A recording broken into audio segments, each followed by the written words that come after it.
had a phone call about 6:05 in the morning from the city manager. The initial feedback I got from her was that there's a spill. I happen to live in a building on the 26th floor that faces the ocean up about 100 yards from the shoreline.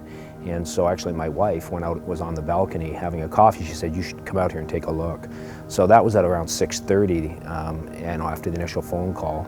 And we could see the sheen coming toward the shore and actually making contact with the shore right across from the park board office. Bunker C fuel is pretty nasty stuff. It's actually a very complex mixture of thousands of different petroleum hydrocarbons. We'll see some of the noxious fumes evaporate into the air. Some will float on the ocean. Some will drop down into the water column and into the sediments. Bunker oil and globules of oil can be carried hundreds of miles, and in fact, the farthest point that we found oil on the shore is actually at New Brighton Beach, 12 kilometers from the spill.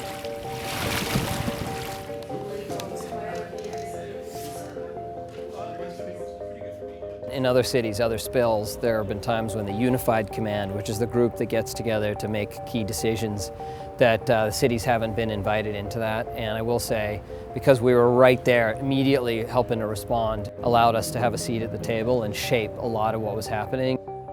The city really had a lot to contribute to the response itself. How does the boat get cleaned up? What types of chemicals do we use?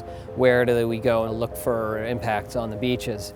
But then, of course, there's stuff that's really in our direct jurisdiction. How are we communicating with the public? What kind of signage are we putting up? What kind of tests are we taking? We've just got a really dedicated team of people that are committed to doing the best we can for our citizens. They've worked really hard, day in and day out, from morning till night, and it's not easy on staff and their families. We had people walking into our park board office, that day saying, how can I help? We got a volunteer system ramped up. We had over 4,000 people.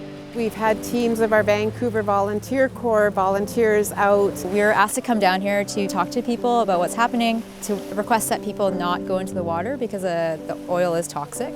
So, reminding people with dogs, not let their dogs in the water. If we had a spill many times larger than this and at the scale of an oil tanker, it would be catastrophic. And we know that the ability to respond does not currently exist. This is real. Spills can happen. I view this as a real-time drill. I don't want to diminish it because it's had damage, it's had a significant impact, it affected people, but I think it does afford us an opportunity to test our systems. I live very close to the beach, so it's important to me that the environment that I live in is healthy. You see the ducks and the birds with all the oil, and it's just heartbreaking to watch them out there sort of shaking their feathers and that. And everybody just wants to help, and I think people want this behind us.